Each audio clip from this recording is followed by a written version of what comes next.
దేవుని నామానికి వందనాలు. ఈ పగటి వేళ ఉపవాసముతో ప్రార్థనతో దేవుని యొక్క సన్నిధిలో కనిపెట్టుకు తీరడానికి దేవుడు మనందరి జీవితంలో కల్పించిన గొప్ప భాగ్య తరగతిని బట్టి దేవునికి వేలాది వందనాలు.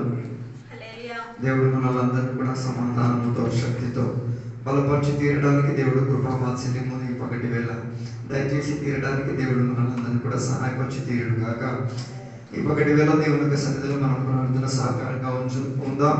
దేవుడు మనతో వాక్యాంశాల ద్వారా మాట్లాడి తీరడానికి దేవుని యొక్క సన్నిధిలో మనం సిద్ధపాటు కలిగి తీరడానికి ప్రయత్నించేద్దాం. బైబిల్ గ్రంథములో దేవుని యొక్క ఒక వాక్య భాగాన్ని మనం చదువుకుందాం. ఎహెజ్కేలు గ్రంథము దాని 14వ అధ్యాయం దాని 3వ వచనాన్ని. నరపుత్రుడా, ఈ మనుషులు తమ హృదయములలో విగ్రహములనే నిలుపుకొని దోషము పుట్టించు అభ్యంతరమును తమ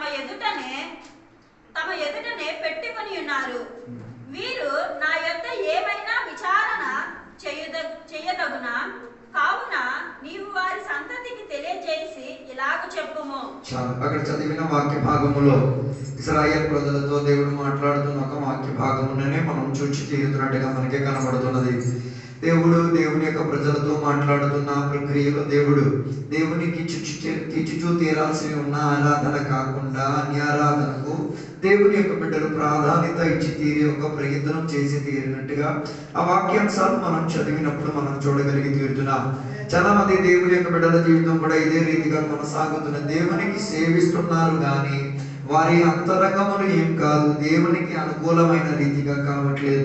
అందుకే బైబిల్ మనకి స్పష్టంగా చెప్పుచున్న ఒక మాట, హృదయం అన్నిటికన్నా ఘోరమైనది, దానిని వ్యాధి చెందినది, దానిని మనం ఏం చేసుకు తీరాలి, సరిపరచుకు తీరడానికి ప్రయత్నం చేసుకు తీరాలి. ఇశ్రాయేలు ప్రజలకు దేవుడు హెచ్చరిక చెప్పుతున్న ఒక మాటలు ఏమని, దేవుడి వారి హృదయములో ఉన్న విగ్రహములను ఏం చేసి తీరాలి, తీసివేయడానికి ప్రయత్నం చేయగలిగి తీరాలి అని అక్కడ 3వ వచనం చదివినప్పుడు మనం చూడగలిగిన మాట, వారి లోపల నిజమైన దేవుని యొక్క స్వభావ తరగతి లేకపోవడం వలన వారి ఆత్మీక స్థితిగతిలో పడిపోతున్నట్టుగా. అందుకే నిర్గమకాండం 20వ అధ్యాయం 3వ వచనం చదివినప్పుడు దేవుడు ప్రత్యేకంగా ఇశ్రాయేలు ప్రజలకి చెప్పిన ఒక మాట, నేను తప్ప నీకు ఇంకొక దేవుడు ఏం చేయకూడదు, అదే రీతి కలిగేటట్టుగా ఉండకూడదు. అలాగైతే ఈ పగటి వేళ నీ ఆత్మీక చర్యలో నీవు ఏ దేవునికి సేవించి తీరుతున్నావు, ఏ దేవుడు నీవు దేవునికి ఆరాధన అంగీకరించి తీరుతున్నావు, నీ జీవితంలో ఉన్న సమర్పణలను సమర్పించుకు తీరుతున్నావు. ఈ పగటి వేళ ఒకసారి ఏం చేయాలి, పరిశోధన కలిగించుకు తీరాలి. మనం సేవించిన దేవుడు ఆత్మస్వరూపి అయిన దేవుడు, మాట్లాడుతున్న దేవుడు, పాపములను క్షమించుచున్న దేవుడు, విడుదలనిచ్చుచున్న దేవుడు. ఆయన కాకుండా ఇంకా దేనికి మనం ప్రాధాన్యత ఇచ్చి తీరిన ఆత్మీయతలో అది విగ్రహముగా మారి తీరొచ్చు. అందుకే కొలొస్సే పత్రిక 3వ అధ్యాయములో 5వ వచనము మనం చదివినప్పుడు మనం చూడగలిగేది, దేవుని కన్నా మించినది దేనికి మనం ప్రాధాన్యత ఇచ్చినా అది ఏమై తీరుతున్నది, విగ్రహముగా మారి తీరుతున్నది. అలాగే తీరితే దేవుడికి ఇచ్చి తీరాల్సి ఉన్న ప్రాధాన్యత ఇంకా ఏ వస్తువుకి ఇచ్చినా, కుటుంబానికి ఇచ్చినా అదేమై తీరేది, అది ఒక విగ్రహముగా మారి తీరేది. అందుకే చాలా మంది దేవుని యొక్క బిడ్డలకు ఇప్పుడు కూడా తెలియటలేదు దేనికి వారు ఏం చేసి తీరేది, సేవించి తీరేది అన్న దానిని వారు ఏం చేసుకోలేకపోతున్నారు, తెలుసుకోలేకపోతున్నారు. అందుకే కొలొస్సే పత్రిక 3వ అధ్యాయంలో మనం చదివినప్పుడు నీ మనసులను ఏం చేసుకు తీరాలి, నవీనపరచుకు తీరాలి. ఆత్మిక విషయము పట్ల నీవేం చేసుకు తీరాలి, గురి పెట్టుకు తీరాలి. కారణం ఏంటో తెలుసా, నీవు క్రీస్తు యేసు కొరకు మరణింపబడి తీరావు కాబట్టి, క్రీస్తు యేసు నీలో జీవించుచున్నది కాబట్టి ఏం చేయకూడదు, నీ మనసును నవీనపరచుకోవడానికి ప్రయత్నం చేసుకు తీరాలి. అందుకే దేవుని యొక్క బిడ్డలు ఎప్పుడు ప్రయత్నం చేసుకోవాల్సిన ఒక విషయము, దేవునికి మాత్రమే మనలో ఏమిచ్చి తీరాలి, చోటించుకు తీరాలి. అదే కొలొస్సే పత్రిక 3వ అధ్యాయము దాని 5వ వచనాన్ని మనం చదివినప్పుడు చూసిన మాట మీరు చూడండి. 3వ అధ్యాయం 5వ వచనము, కావున భూమి మీదనున్న మీ అవయవములను అనగా జారత్వమును, అపవిత్రతను, కామతూరతను, దురాశను, విగ్రహారాధనైన ధనాపేక్షను చంపివేయుడి. అక్కడ చెప్పిన వాక్యోపదేశం, నువ్వు యథార్థంగా దేవునికి సేవించి తీరాలి అంటే నువ్వేం చేసుకు తీరాలి, కొన్నిటిని చంపే ఒక ప్రయత్నం చేసి తీరాలి. అది చావకపోతే విగ్రహారాధన నీ లోపల నుంచే వచ్చి తీరుతుంది. అక్కడ కొన్ని విషయాలు స్పష్టంగా చెప్పుచున్నది. శారీరకంగా వచ్చిన క్రియలలో వచ్చిన కొన్ని పద్ధతుల గురించి అక్కడ బైబిల్ మనకి చెప్పి తీరుతున్నది.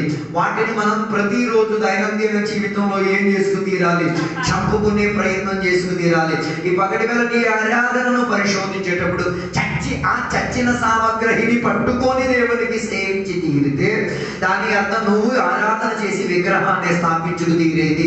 దేవుని పేరట దేవుని యొక్క వాక్యాన్ని అడ్డం పెట్టుకొని ఆత్మీయతను అభ్యంతరపరచుకు తీరి ఏం చేసి తీరో విగ్రహాన్ని స్థాపించుకు తీర. మనం అనుకున్న విగ్రహం అంటే మన దేవుని బిడ్డలు అన్యుల మీద పడిపోతున్నారు. బొర్రలేని దేవుని బిడ్డలు అన్యుల ఆయనకి సిద్ధాంతం ఉంది. విగ్రహారాధన చేసి తీరడానికి, విగ్రహానికి సేవించి తీరడానికి. దేవుడు వారి మీద పడి ఏడవడానికి దేవుడు ఏం చెప్పలేదు.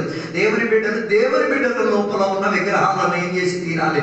పగలగొట్టే ప్రయత్నంలో ఉండి తీరాలి. అది అక్కడ చెప్పుచున్న మాట. విగ్రహారాధన మన హృదయంలో ఏమై తీరేది? స్థాపించుకోబడి తీరేది.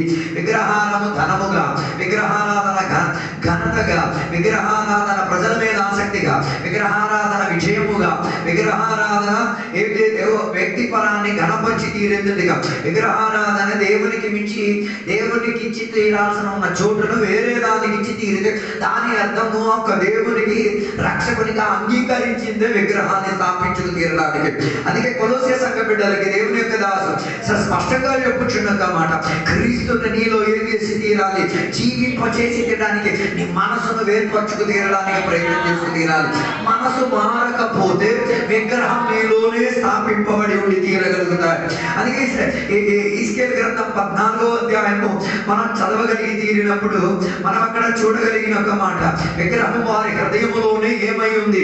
స్థాపింపబడి ఉన్నది. దాని అర్థం ఏది నీ హృదయానికి అధిక ప్రాధాన్యత ఇచ్చి తీరుతున్నదో అది నీకు విగ్రహంగా మిగిలిపోయి తీరేది. అందుకే దేవుని యొక్క బిడ్డలు ఏం చేయాలి? అధికముగా హృదయానికి ఎవరికి ఇచ్చి తీరాలి? దేవునికి అప్పగించేటట్టు ఉండి తీరాలి. రోమపత్రిక 1వ అధ్యాయం 25వ వచనం చదివినప్పుడు సృష్టికర్త అయిన దేవుని విడిచిపెట్టి తీరి సృష్టించిన దేవునికి ప్రాధాన్యత ఇచ్చుకోకుండా దేవుడు ఏం చేసిన వ్యర్థమైన వాటిని ఏం చేసుకు తీరుతున్నారు? వారు అధికంగా ఇచ్చుకు తీరడానికి ఉన్న ప్రయత్నాలు చేసుకు తీరుతున్నారు. దాని అర్థం మనల్ని సృష్టించిన దేవుడు ఎవరు? మనల్ని సృష్టించిన దేవుడు త్రియేక దేవుడు. దాని అర్థం ఆదికాండం మనం చదవగలిగినప్పుడు సృష్టించింది యేసయ్య మాత్రం కాదు, చాలా మంది చెప్తారు సృష్టించింది యేసయ్య. అది ఇప్పుడు కూడా చాలా మందికి త్రియేక దేవునికి ఉన్న తత్వం తెలియట్లేదు. సృష్టించేటప్పుడు త్రియేక దేవుడు ఉండేవారు. యేసయ్య మాత్రం కాదు సృష్టించింది, పరిశుద్ధాత్మ మాత్రం కాదు సృష్టించింది. తండ్రి కుమార పరిశుద్ధాత్మ యొక్క కలయికలోనే ఏమై తీరింది? సృష్టి వ్యాపరింపబడి తీరింది.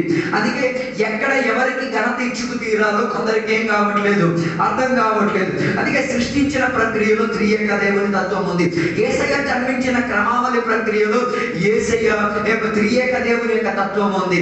మన ప్రార్థనకు ముగింపులోకి మనం పాడేది త్రియేక దేవుని యొక్క నామం. బాప్తిసములో త్రియేక దేవుని యొక్క నామ ప్రక్రియ ఉంది.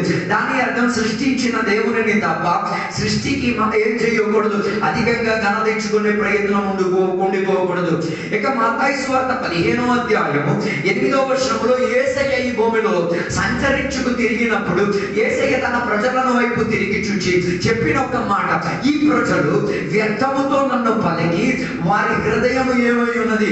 నా దగ్గర నుంచి దూరమై ఉన్నదని యేసయ్య తన ప్రత్యక్షతలో తన సద్భక్తులతో తిరిగినప్పుడు యేసయ్య చెప్పిన ఒక మాట.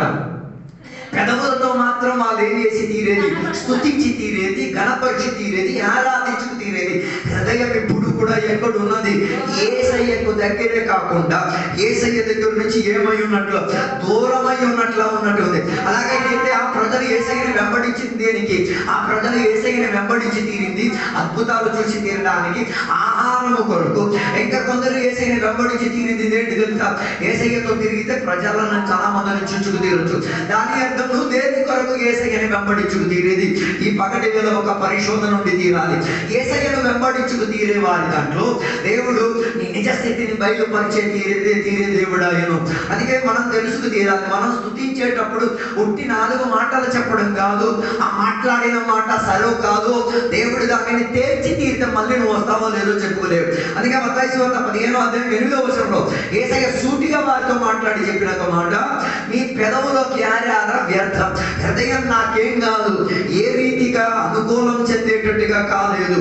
అందుకే దేవుని యొక్క బిడ్డల హృదయాన్ని మనం ఏం చేసుకు తీరాలి? దేవునికి దగ్గర చేసుకోవడానికి ప్రయత్నం చేసుకు తీరాలి. హృదయం లోపల నుండి వచ్చేది నోరు ప్రస్తావించుకు తీరేది. నీ హృదయం దేనితో నిండి ఉన్నదో అదే నీ శరీరం ఏం చేసుకు తీరేది? ప్రస్తావించే ప్రక్రియలోకి వచ్చి తీరేది. ఇక మనం మత్తయి సువార్తల పుస్తకంలోకి వస్తే దాని 6వ అధ్యాయానికి వచ్చినప్పుడు యేసయ్య ప్రత్యేకంగా తన ప్రజలతో మాట్లాడుతూ చెప్పుచున్న ఒక మాటను మనం అక్కడ చూచి తీరచ్చు. లోకములో మనకి ఏమై ఉన్నది? 2 యజమానులు ఉన్నాయి. ఒకటి ధనము, ఇంకొకటి దేవుడు. దేనిని నీవు సేవించుకు తీరుతున్నావు. అందుకే ఈ 2 యజమానిని సేవించే ప్రక్రియలో నిజమైన దేవుని పక్కకు పెట్టేసి విగ్రహము చెంది తీరేంతటిగా ఉన్నదానిని ఏం చేశారంటే అధికంగా ఘనతనిచ్చుకు తీరుతారు. అలాగే మీకు ఒక సందేహం రావచ్చు, ఎందుకు దేవుడు ఈ లోకంలో 2 దేవతల నుంచి తీరింది? ఒకటి డబ్బు, ఇంకొకటి దేవుడు. దాని అర్థం నిజమైన దేవుడిని ఉంచి అబద్ధమైన దానిని కూడా నీ చేతికిచ్చి దేని ద్వారా దేవునికి సేవించి తీరుతావు అని దేవుడు కోరాలని కోరుచున్నారు. ఇక్కడ కొందరికి డబ్బు మించుకుపోవడం వలన దేవునికి ఉన్న ప్రాధాన్యత ఏం కావట్లేదు, ఇచ్చుకునే ఒక ప్రయత్నం లేదు. అందుకే అక్కడ చెప్పిన మాట మత్తయి సువార్త 6వ అధ్యాయం 24వ వచనం చదివినప్పుడు కొందరు దేనిని సేవించి తీరుతున్నారు, కొందరు దేవుని కొరకు బతుకుతున్నారు, డబ్బు కోసం మాత్రం బతికి తీరుతున్నారు. డబ్బే వారి జీవితానికి ఏమై తీరేది? శరణమై తీరేది. అందుకే కొందరికి అన్ని విషయాలకి ఏం కావాలి? ప్రార్థన పెట్టించిన డబ్బు ఉండాలా, ఆరాధన పెట్టించమంటే డబ్బు ఉండాలా, భోజనం పెట్టించాలన్న దాని అర్థం నీ దేవుడు డబ్బే. అర్థం కాలేదు అనుకుంటా. మరి మీ దేవుడు ఆ దేవుడేమో, అందుకే మీరు ఎవరు కనపరచట్లేదు. పర్వాలేదు, నేను దేవునికి స్తోత్రం చేద్దే, వారికి స్తోత్రం. నా దేవుడు డబ్బు కాదు, నేను డబ్బుకి కాదు ప్రాధాన్యత ఇచ్చుకు తీరేది. నేను సేవించిన దేవుడు ఆయన తేజోమయుడైన దేవుడు, ఆయన డబ్బుకు మించిన దేవుడు. అందుకే డబ్బు మనుషులందరికీ అవసరం. ఎందుకు డబ్బులు మనుషులకు అందరికీ అవసరం? డబ్బు ఉంటేనే అన్ని కార్యాలు ఏమై తీరేది? జరిగి తీరేది. డబ్బు ఉంటేనే మనకు పని ఉండేది. డబ్బు ఉంటేనే మనకేం కలిగేది? సమాజంలో మనకి ఘనత వచ్చి తీరేది. డబ్బు ఉంటేనే మన పేరు పైకి కనబడి తీరేది. దాని అర్థం డబ్బు కాదు మనల్ని పోషించి తీరాల్సింది, మనకి పోషించి తీరాల్సింది దేవునితో ఉన్న అనుబంధం. అందుకే డబ్బుల కన్నా అధికంగా ఎవరికి వాల్యూ ఇచ్చుకు తీరాలి? దేవునికి వాల్యూ ఇచ్చుకు తీరే ఒక ప్రయత్నం చేసుకు తీరాలి. ఇక గలాత్య పత్రిక 1వ అధ్యాయము 10వ వచనములోకి వచ్చినప్పుడు చాలా మంది డబ్బుకి కాదు మనుషులకు అధిక ప్రాధాన్యత ఇచ్చి తీరుతారు. అందుకే పాస్టర్ చెప్పిన మాట కన్నా కుటుంబ సభ్యులు ఊరోళ్ళు చెప్పిన మాటలకు అధికంగా ఏం చేసి తీరుతారు?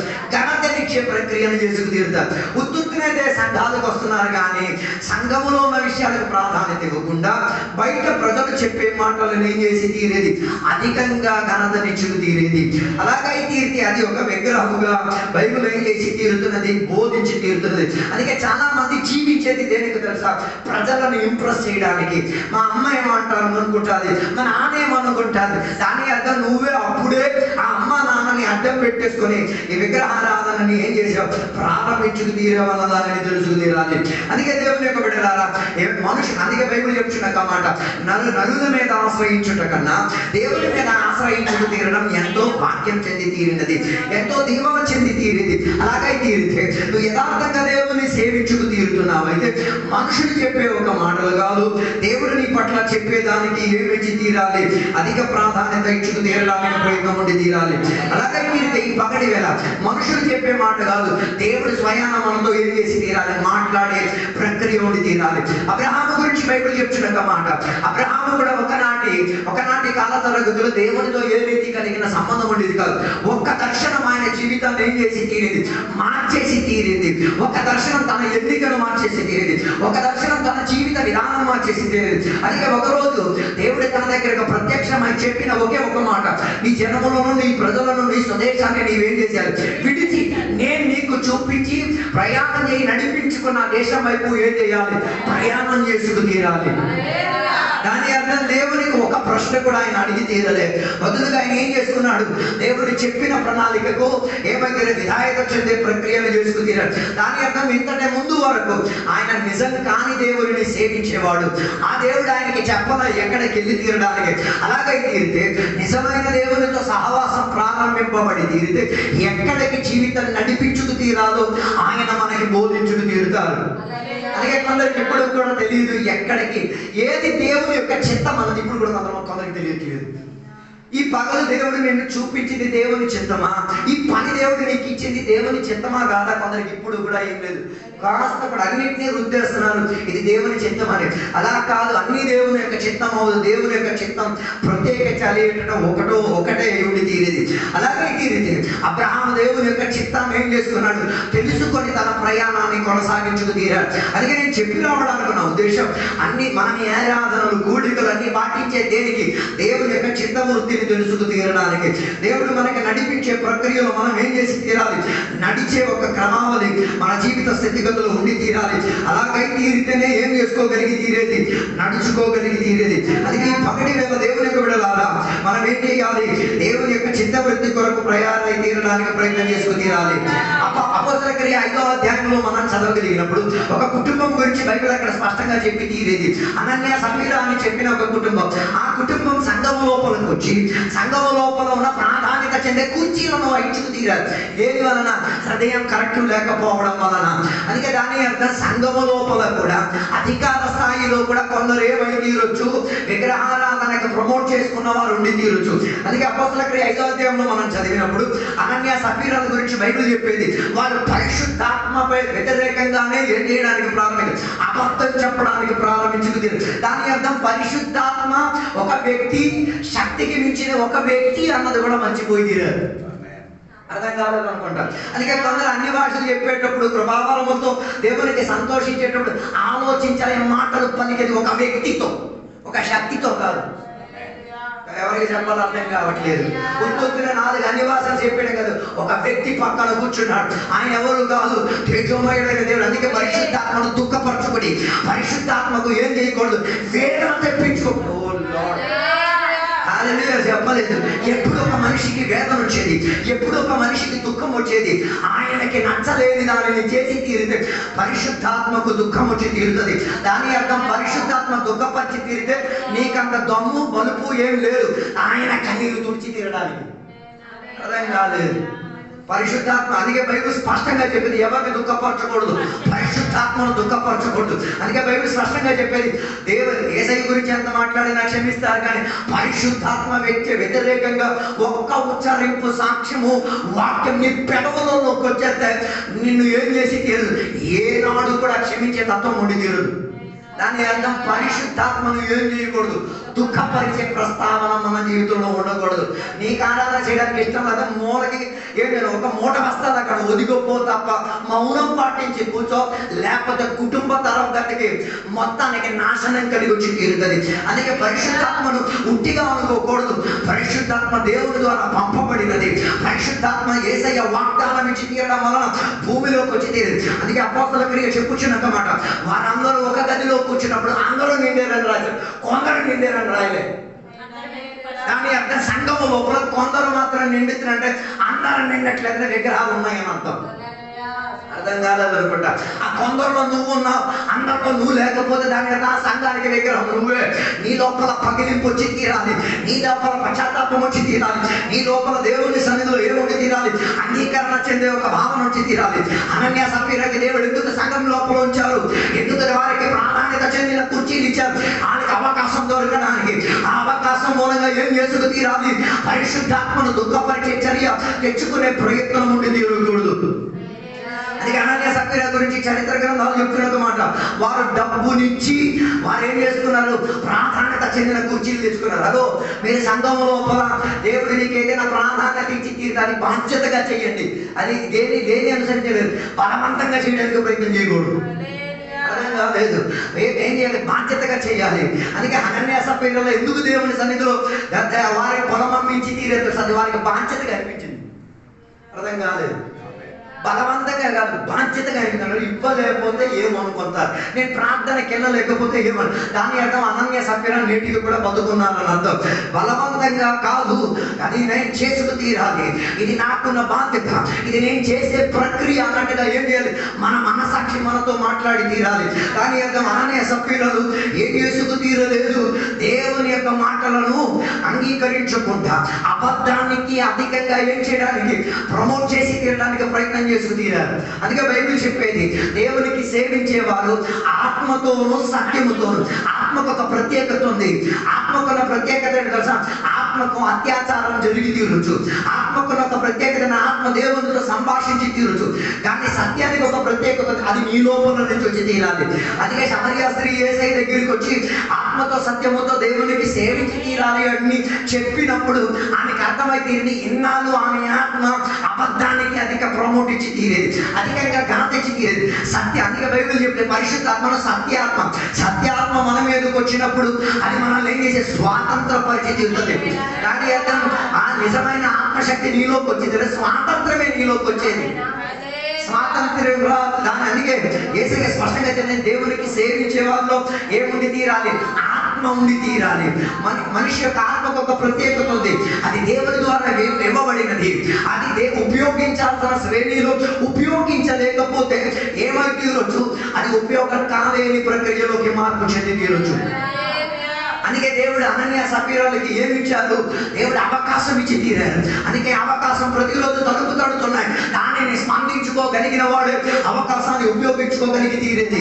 అందుకే అనన్య సఫీరాలు చేసిన ప్రక్రియ ఏంటో తెలుసా, వారు పరిశుద్ధాత్మను దుఃఖపరిచి తీరేంతటిగా, దేవుని యొక్క సంఘానికి అభ్యంతరపరిచి తీరేంతటిగా, దేవుని యొక్క పరిచర్యకు అవమానం తెచ్చి తీరేంతటిగా ఒక విగ్రహం స్థాపించారు. ఆ విగ్రహాన్ని మనిషి స్వరూపంగానే దేవుడు పగలగొట్టారు. అర్థం చేసుకు తీరాలి దేవుని. ఇప్పుడు దాని అర్థం మరణం కూడా ఎక్కడ జరిగి దేవాలయంలో జరిగి తీరొచ్చు.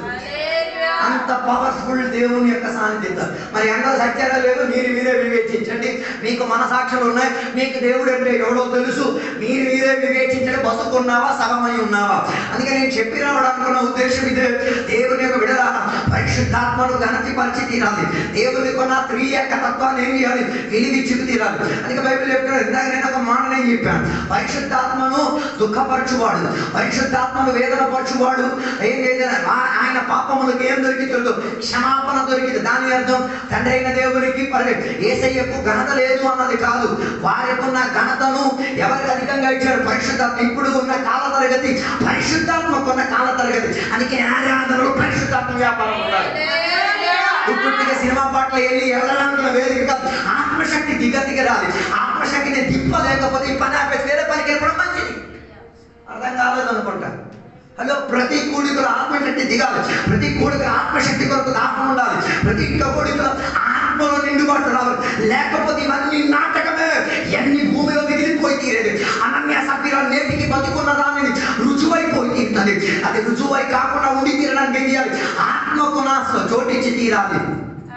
అందుకే బైబిల్ ఇచ్చిన మాట, దేవుడు భూమి ఆకాశములను సృష్టించిన తర్వాత భూమి నిరాకారముగా శూన్యముగా మారి తీరడానికి కారణం ఏంటిది, వాటిలో నివసించిన వారు ఏం కావాలి, నిజ స్వరూపంగా దేవునికి సేవించి తీరడానికి ప్రయత్నం చేయలేకపోవడం వలన దేవుడు వారిని ఏం చేసి తీరారు, దేవుడు అప్పగించిన చుట్ల నుంచి దేవుడు కింద పడేసిన తర్వాత ప్రపంచానికి ఏమి చేస్తారు సార్, మొత్తానికి దేవుడు ఒక కవరప్పునిచ్చి తీరారు. దానిని కాసేపటికి ఏమి ఒక విశ్రాంతినిచ్చి తీరే ప్రక్రియలో పరిశుద్ధాత్మ అల్లాడుతూ ప్రపంచ వాటి లోపల ఏమై ఉండేది, సంరక్షణ చెందే విధానం ఉండేది. అలాగైతే అపోస్తల కార్యము నుండి 2వ అధ్యాయం నుండి ఇప్పటి కాలం పరిశుద్ధాత్మ స్వాధీనం చెందిన కాలం.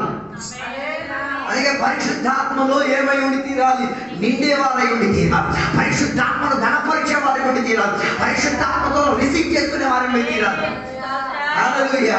అందుకే కొందరికి పరిశుద్ధాత్మలో ఉన్న ఆ అనువాదం రావట్లేదు. అందుకే నేను చెప్పొచ్చే మాట, అనన్య సఫీరా కావుతో ఆత్మశక్తికి ఉన్న ఆ తీవ్రతను ఏం చేయాలి, అనుభవించే ప్రయత్నం చేస్తూ తీరాలి.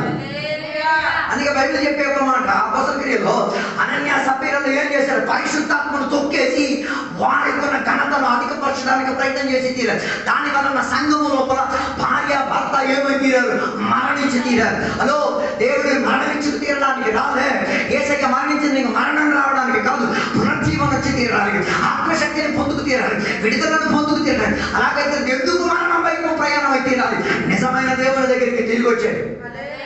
అందుకే పరిశుద్ధాత్మకి ఏమి ఇచ్చారు, మన ఆరాధనలో మన పాటల్లో ఎట్టి పరిస్థితులు ఏమి ఛాన్స్ ఇచ్చుకు తీరాలి.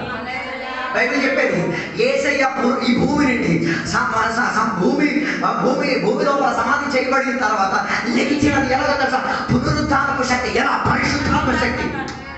అర్థం కాలేదు. అలాగే నువ్వు శాస్త్రే నువ్వు లేవాలన్నా ఎవరు కావాలి, పరిశుద్ధాత్మ శక్తి కావాలి. అని చెప్పేసి 5:20 చెప్పిన మాట, విమోచన దినము కొరకు నిన్ను ఏం చేశారు, పరిశుద్ధాత్మ ద్వారా సీల్ చేశారు, ముద్ర చేశారు. ఎందుకు, నువ్వు ఎక్కడి నుంచి లేవాలంటే ఏం కావాలి, రావాలి. అలాగని చెప్పి ఆ ముద్ర పొందుకున్న నీవు ముద్రను ఏం చేయకూడదు, వేదన పరచుకోకూడదు, దుఃఖం వచ్చి తీరేందుకు ఒక ప్రయత్నం చేసుకో తీరకూడదు. అర్థం కావాలనుకోండి. హల్లెలూయా. అందుకే నేను చెప్పి రావడానుకున్న ఉద్దేశం దేవుని యొక్క బిడ్డలారా పరిశుద్ధాత్మను ఏం చేయాలి, ఘనపరిచేటటువంటి తీరాలి. అందుకే అపోస్తలుల 5వ అధ్యాయంలో పరిశుద్ధాత్మ వ్యతిరేకంగా పని చేసినందుకు సేవకుడు దాన్ని ఏం చేస్తున్నాడు, గుర్తించుకు తీరాడు. అర్థం కాదు. ఎలాగ అర్థమైంది? వీళ్ళిద్దరూ వారి పొలాన్ని దొంగసాటిగా అమ్మారని ఎలాగ అర్థమై తీరింది? పరిశుద్ధాత్మ ఎవరికి బయలుపరిచారు? విశ్వాసికి ఎందుకు బయలుపరచలే? అనన్య సభ్యులకి కదా బయలుపరచాలి. హలో, అప్పుడు దేవుడు అన్యాయం చేసిన దేవుడు అయిపోయాడుగా. నేను అలా విచారిస్తాను, మీరు ఎలా విచారిస్తారు చూస్తాను, నాకు తెలియదు. వచ్చిన ఇద్దరు సంఘం బయట పరిశుద్ధాత్మ బయలుపరచలే, యువతలకు వచ్చిన సేవకుడికి బయలుపరిచారు. అప్పుడు సేవకుడికి అధికంగా ప్రేమిస్తే నాలుగు తుచ్చికెళ్తున్నాను అన్నట్టు. అర్థం కాదు. మరి మీరు బైబిల్ అలా చదువుతున్నారు నాకంటే నేను ఎలాగే చదివింది. వచ్చిన వ్యక్తిని అంగీకరించకుండా కూర్చున్న సేవకుడికి అంగీకరించి వీరి విషయాలు వాళ్ళు, దాని అర్థం వారికి అవకాశం దొరికింది, ఎన్నోసార్లు ఆ అవకాశం వారు ఏం చేయలేరు, వినియోగపరచలేదు. అర్థం కాలేదు. అప్పుడు మీరు సంఘానికి వచ్చేది దేనికి? సంఘానికి వచ్చేది నీ రహస్యములను దేవుడు బయలుపరచాలి. మరి సావాలా బతకాలా అది నీ నిర్ణయం. అర్థం కాలేదు. హలో, అనన్య సభ్యులు వెంటనే చచ్చిపోవడం కాదు, వాళ్ళకి ఛాన్స్ దొరికింది. ఎప్పుడు? పరిశుద్ధాత్మ వ్యతిరేకంగా మీరు తప్పిదం చేస్తున్నారని మీకు ఇది వేదన అనిపించట్లేదు. అప్పుడు కూడా వాళ్ళకి ఏం అనిపించలేదు, తప్పు చేసి అనిపించలేదు. దాని తర్వాత చచ్చింది. అర్థం కాదు. వెంటనే దేవుడు నేను చంపడం, దానికి ఒక గ్యాప్ ఇస్తాడు. ఆ గ్యాప్లో ఏం చేయాలి? అందుకే కదా బల్లారాధన ఇచ్చినప్పుడు శుద్ధీకరణ నిమిత్తం ఏం చెప్తారు? నీ జీవిత స్థితిగతులు శుద్ధీకరణ చెందే ప్రక్రియ ఏం లేదు, ఏమైనా ఉంటే క్రమం బల్లారాధన మానేస్తారు, కానీ కూర్చొని ఎన్నిసార్లు చెప్పరు. ఆ ప్రైజ్లో రాదు, రాకూడదు. హాలెలూయా, స్తోత్రం. రాకూడదు, నాకే కావాలి. నా దేవుని నామం అవమానం కాకూడదు. హలో, బల్లారాధనకు ముందు దేవుని యొక్క బిడ్డలకు ఆ కల్వరి సిలువ వైపు నిన్న తేలి చూపించి తీరేది జీవిత శుద్ధీకరణ చెందే ప్రక్రియ ఉంది. అందుకే బైబిల్ చెప్పేది, నువ్వు దేవుని యొక్క సమాజంలోకి వచ్చిన ఏదైనా తప్పిదం నీ సహోదరు పట్ల గుర్తు వచ్చి తీరుతుంది, తెచ్చింది అక్కడికి వచ్చి ఇచ్చి ఎక్కడికి వెళ్ళి తీరాలి. మనం దేనికి వెళ్తున్నాం, మీరు కొందరికి దేనికి వెళ్తున్నారో కూడా అర్థం కాదు. నేను క్షమాపణ అడగడానికి క్షమించడం కూడా తీసుకొస్తారా? ఇదేం లేదు, వీడు వెళ్ళినోడే తప్ప తిరిగి వచ్చేట్లేదు. అవన్నీ అవమానం. నేను చెప్పి రావడానికి ఉద్దేశం, దొరికిన ఛాన్స్ ఏం చేయాలి, ఉపయోగించుకు తీరాలి.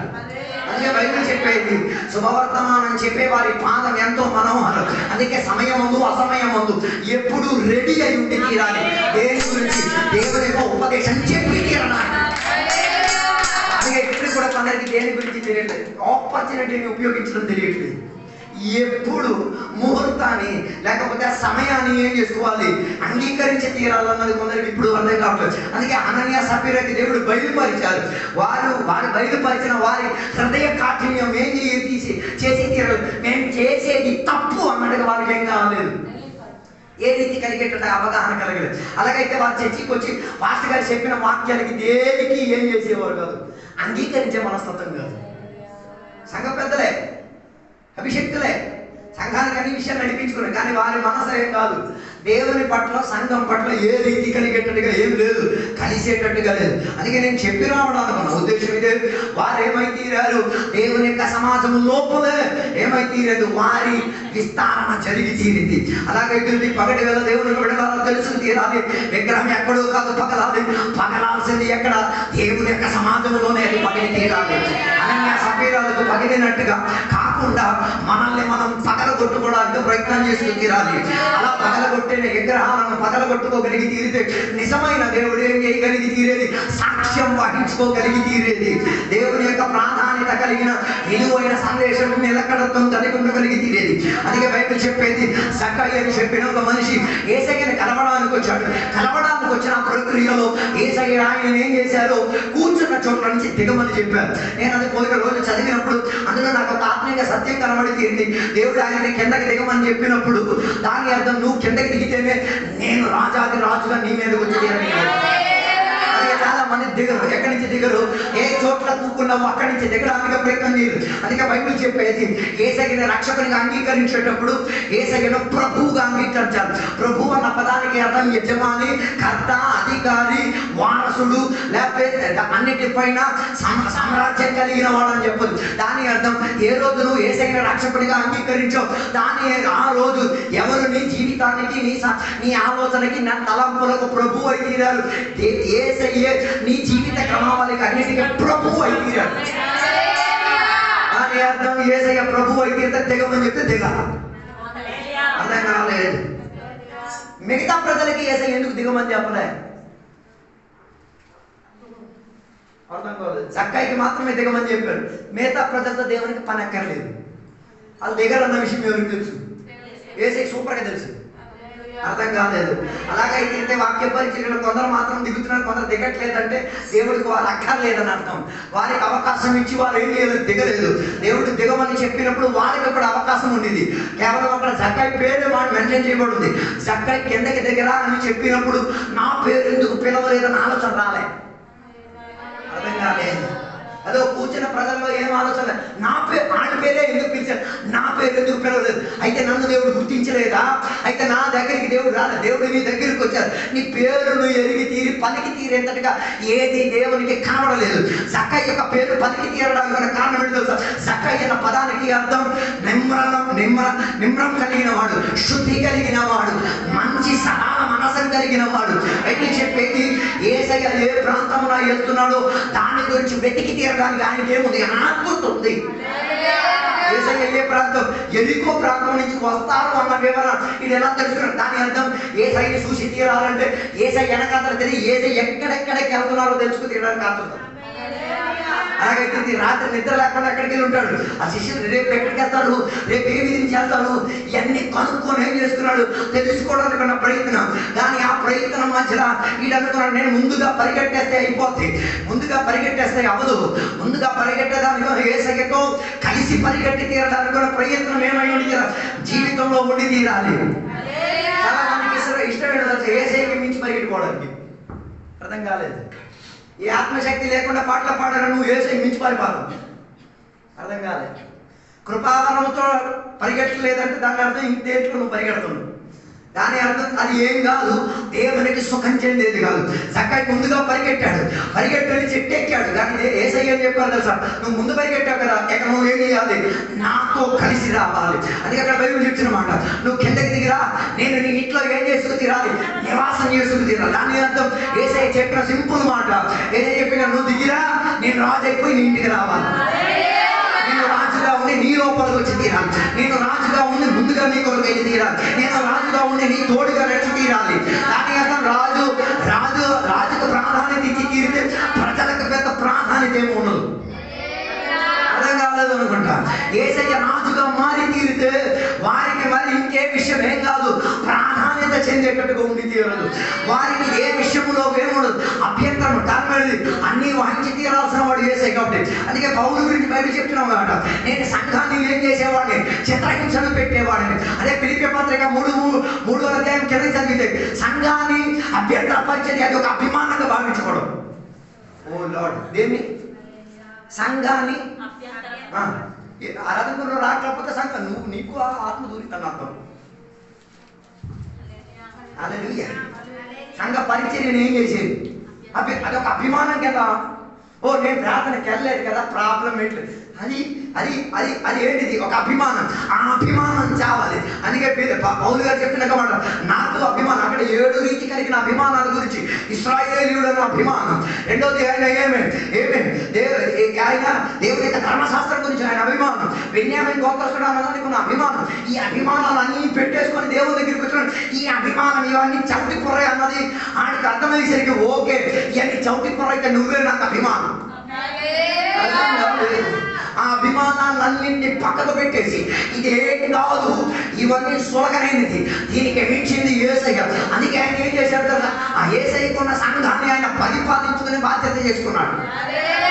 అందుకే బైబిల్ చెప్పాక మాట, ఒక్కనాడు నేను సంఘాన్ని ఏం చేసేవాడిని, దాని అర్థం దేవుని యొక్క బిడ్డలను సంఘాన్ని సతాయిస్తున్నామా లేదో ఈ పక్కటి పరిశుద్ధాత్మ దగ్గర నుంచి ఒక విస్తారింపు తెచ్చుకో. సంఘం నీ మూలంగా వేదన బాధపడుతున్నదా? సంఘం నీ మూలంగా ఏడుస్తున్నదా? సంఘం నీ మూలంగా ఇరుగుతున్నదా? సంఘం నీ వలన ఉపయోగపడి తీరుతున్నదా? Are you a beneficial man to be in the church? నువ్వు సంఘానికి ఉండడం వలన సంఘానికి ఏమైనా లాభం ఉందా? అర్థం కాదు. హలో, సంఘంకి వచ్చామన్నది లాభం కాదు. సంఘంకి వచ్చామంటే ఎవరు రావాలి? ఆత్మశక్తి దిగి రావాలి.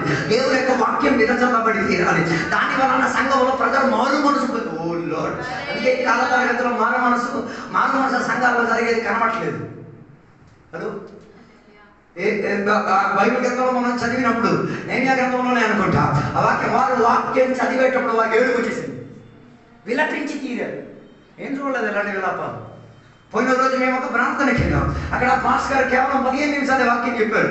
నేను చూసేసరికి ప్రార్థన చేసేద్దాం అనేసరికి ప్రజలు జ్ఞానం మీద పడిపి దొర్లి ఏడుతున్నారు. నేను అంటే ఏమైపోయింది అది చూసేసరికి నన్ను పరిచయం వారు ఏడుతున్నా నాకు ఏడుపు రావట్లేదు. అంటే ఏదో నాలో డిఫెక్ట్ ఉంది. నేను దేవుని సన్నిధిలో ఒప్పుకున్నాను, దేవా నా లోపల ఏదైనా డిఫెక్ట్ ఉంటే నన్ను మార్చము దేవా. నా లోపల ఏదైనా శుద్ధీకరణ ఆ ఏడుతున్నా నాకెందుకు ఏడుపు రావట్లేదు? వారు బాగుపడతారు, నాకెందుకు బాగుపడేది? నాకు అది కావాలి. కాసేపు నేను కూడా కూర్చొని దేవుని సన్నిధిలో ఒప్పుకోవడానికి మొదలెట్టాను. వెంటనే ఆయన చెప్పిన పదాలు నాకు ఉండేది తగలడానికి ప్రారంభించింది. నేనే వెంటనే నేల మీదకి దిగి నేను ఏడవడానికి ప్రారంభించింది. నాకు అర్థమైతే ఎక్కడో క్లారిటీ కావాలి. దేవుని సన్నిధిలో కూర్చొని ఏం చేసాం తెలుసా? ఒక అరగంట అందరూ కూర్చొని ఏడ్చాం. కానీ అందరూ మిగతా కొందరు అలా చూసుకుని వీడియో చూసుకుని కూర్చున్నాను. మరి ఆ పని అదే, కానీ నా పని అది కాదు. దొరికిన అవకాశాన్ని ఏం చేసుకు తీరేది ఉపయోగించుకు తీరడానికి ప్రయత్నం. అందుకే నేను చెప్పి తీరడానికి ఉద్దేశం. చక్కకి దొరికిన అవకాశం ఏం చేస్తున్నాడు? ఉపయోగించుకు తీరడానికి. బైబిల్ చెప్పేది ఆయన యేసయ్య ఇంటికి రాక మునిపే ప్రజలకు దొరదొచ్చింది. అర్థం కాలేదు. ప్రజలకు ఎందుకు దొరదొచ్చింది? లేదు, పాపి అని తర్వాత విషయం. ఆడింటికి యేసయ్య నా ఇంటికి రాదు. ఇదే ప్రాబ్లం. ఆ ఇంట్లో ఇక ప్రార్థన పెట్టి నా ఇంట్లో పెట్ట ఇదే ప్రాబ్లం. దాని అర్థం ఎవడో ఈ లోపల దూరేడని అర్థం. అంటే వాళ్ళకి ఏం వేదన కలిగింది? నా ఇంటికి యేసయ్య రాలేదు కానీ వాడింటికి యేసయ్య వచ్చారు. నా పేరు పలకలేదు కానీ ఆడి పేరు పలికేది. ఇది వీళ్ళని ఏం చేసింది? రెచ్చగొట్టి దొరద తెప్పించింది. అర్థం కాలే. అప్పుడే వాళ్ళు ఆ దొరదను బయటికి ప్రదర్శించి తీరడానికి వాడిన పదమే ఎవరింటికి యేసయ్య వెళ్తున్నారు? పాపుల ఇంటికి వెళ్ళి యేసయ్య తింటున్నారు. దాని అర్థం దాని వలన వాళ్ళు చెప్పేది ఈ పాపి ఇంటికి యేసయ్య రాలేదు, తినడానికి యోగ్యం కాదు. అర్థం కాదు. అదో లేరు అనుకుంటా. దాని అర్థం ప్రజలకు అర్థమైంది ఈయన పాపి అన్న విషయం. ఎప్పుడు మనిషికి పాపం అర్థమై తీరేది? యేసయ్య ఉన్నప్పుడే వాళ్ళకి అర్థమై తీరేది. అర్థం కాదండి.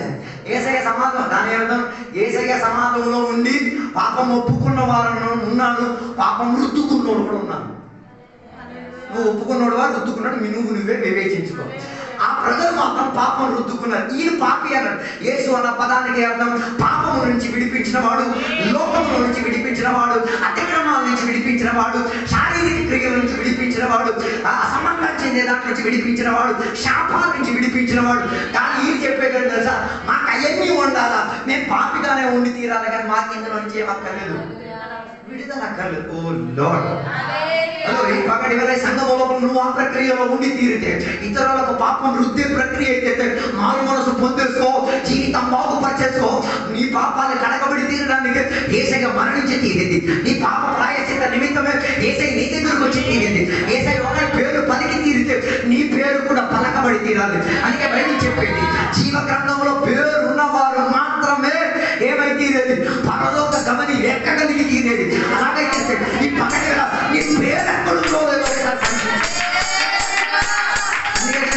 కార్యక్రమం జరిగేటప్పుడు ఒక మాట చివరికి చెప్తారు. ఆ మాట మీరు పలుకుతారో మర్చిపోతారో నాకు తెలియదు, నేను మాత్రం గుర్తించుకుంటాను. ఏమేమి తెలుసా? ఏ బాప్తిజం పొంది ఒడిలోకి వచ్చే ముందుగా ఆయన తల మీద చేయించి ఒక మాట అంటారు, మరణ పర్యంతరం ఏమై ఉంటారు? నమ్మకస్తుడిగా, విశ్వాసునిగా, వాక్యానికి, సేవకునికి, పరలోకానికి నమ్మకంతో చూపించే బతుకుంటే ఏం దొరికి తీరుతూ జీవ కిరీటం దాని అర్థం ఏం కావాలి? జీవ కిరీటం కావాలంటే వాక్యం పట్ల నమ్మకత్వం ఉండి తీరాలి. నీ సేవకుడి పట్ల నమ్మకత్వం ఉండి తీరాలి. నీ సంఘం పట్ల నీకు నమ్మకత్వం ఉండి తీరాలి. దేవుని యొక్క రాజ్యం పట్ల నీకు అందుకే కదా దేవుడు తలాంతులను విభజించుకొని ఇచ్చినప్పుడు ఇచ్చిన వాడు డబల్ చేసేసాడు. ఓ లార్డ్, ఇచ్చిన వాడు ఏం చేశాడు? డబల్. అప్పుడే నువ్వు రాజ్యానికి పనికి వచ్చేవాడు. కాలేదు. అట్లాంటి దేవుడు యొక్క పేరు పిలిచి రేటు తెలుసా? పదే దాసుడా, నా ప్రయోజనశాలి అయిన దాసుడా, డబల్ చేసిన దాసుడా, నా ఆస్తిని కనపరిచిన. అర్థం కాలేదు. ఏం దేవుడు నీకు తలాంతులు ఇచ్చింది ఏం చేయడానికి? మల్టిప్లై చేయడానికి. అర్థం కాలేదు. ఏం చేయడానికి? డబల్ చేయడానికి. అందుకే కదా ఏలిషాకి 2 అంతుల ఆశలు ఏం చేశారు? ఆ అభిషేకాన్ని పంచిపెట్టాడు. అర్థం కాలేదు. ఓ లార్డ్, దాని అర్థం పదే దాసుడు అని పేరు రావాలంటే డబలింగ్ నీ ద్వారా జరగాలి. దాని అర్థం నీ సంఘంలో ఒక కాపరి ఉంటే నీవు ఆ సంఘానికి వెళ్ళడం వలన 2 కాపాలు తయారవ్వాలి. నువ్వు ఆ సంఘానికి వెళ్ళడం వలన ఒక సంఘం ఏముంది, అది 2 సంఘం విడదీసేయమని నేను చెప్పట్లేదు. ఆ సంఘంతో అనుబంధం పెట్టుకొని వెళ్ళాలి. అర్థం కాలేదు. అప్పుడే ఏం పేరు వినబడేది. లేకపోతే మరి మీరే పేరుతో ఇక్కడ కూర్చొని ఇవన్నీ చెప్పడం మీరే వివించాడు. అర్థం కాలేదు.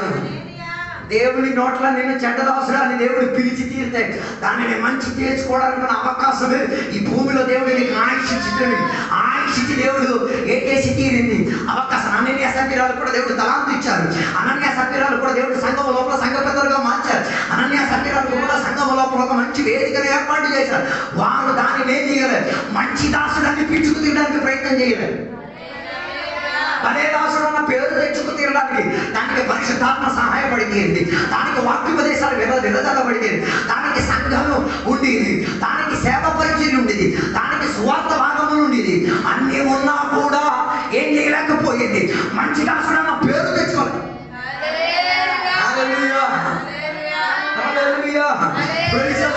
ఈ పగటి వేళ దేవుడు నీకు ఇచ్చిన దాంట్లో నీవేమై ఉండి తీరాలి. పదే దాసుడు అనిపించుకునే ప్రయత్నం ఉండి తీరాలి. అర్థం కాలేదు. అలాగే తీరితే పదే దాసుడు కాని ప్రక్రియలు చచ్చి తీరుతుంది. అందుకే బైబిల్ చెప్పే ఒక మాట, దేవుడు ఇచ్చిన తలాంతును ఉపయోగశూన్యంగా ఉంచిన వాడికి దేవుడు ఏం చేశారు? ఆడి చేతి నుంచి దొరికిన ఆ తలాంతును దేవుడు ఏం చేశారు? తీసుకున్నారని మీవే. నా దాంట్లో లాంగితే మరి యోగ్యుడు కాదు అది ఉంచుకోవడానికి. హలో, అర్హుడు కాదు ఏం చేయడానికి. దానిని ఉంచుకుంది, దాని చేతిలో ఉంచుకు. దాని అర్థం నీ చేతులు ఇచ్చిన తలాంతులను ఒకసారి పరిశోధించుకో. ఆ తలాంతులు డబల్ అవుతున్నదా? అవ్వలేకపోతే ఏమవ్వదు. దేవుని ద్వారా పిలవబడే స్థాయి ఉండి తీరదు.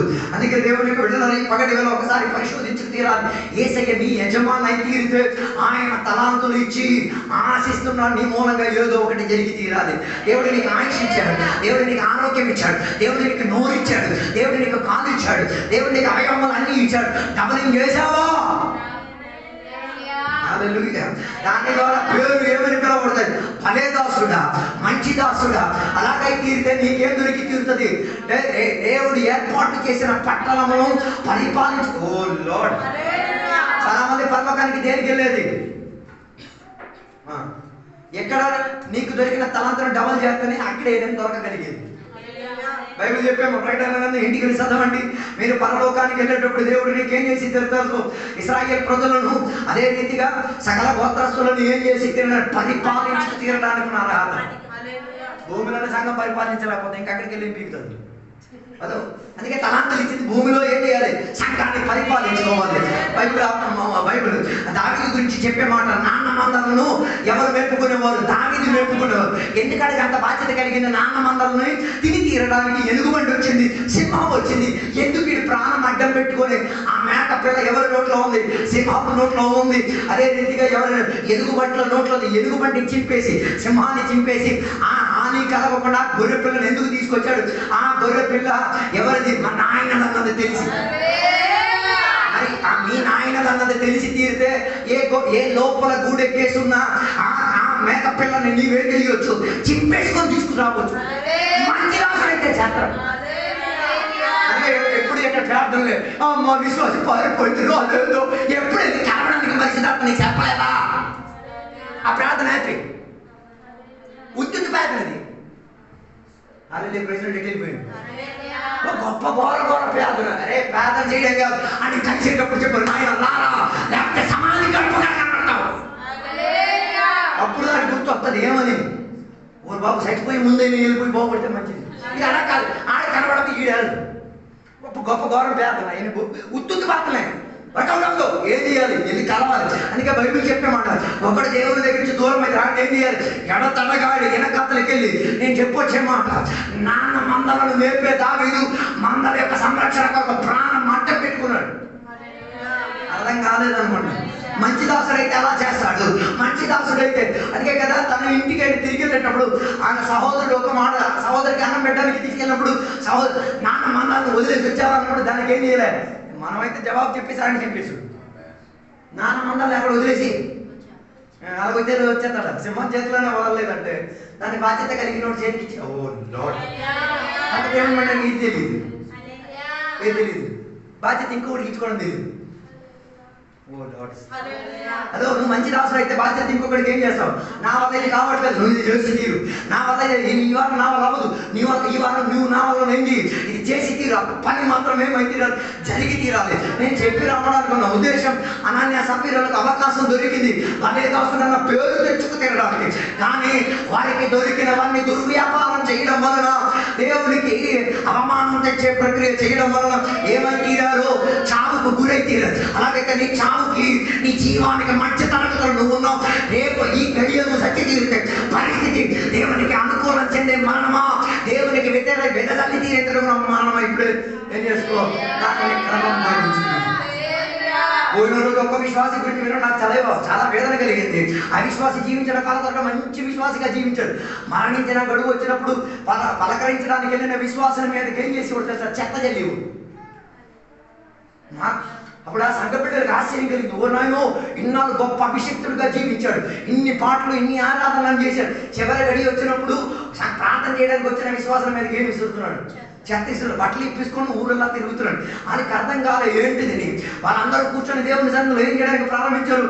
ప్రార్థన చేయడానికి. దేవా అలాంటి దరిద్రం నా మీదకు రాకూడదు, మంచి మరణం దొరికి తీరాలని ప్రార్థన చేసి హలో మనం అందరం బతకాలని కానీ మంచి మరణం దొరకాలని విశ్వాసంలో ప్రారంభించి విశ్వాసంలో మరణించిన అబ్రహాముల మరణం సంభవించి తీరాలంటే ఇప్పుడు మరణం కొరకు పెట్టిగా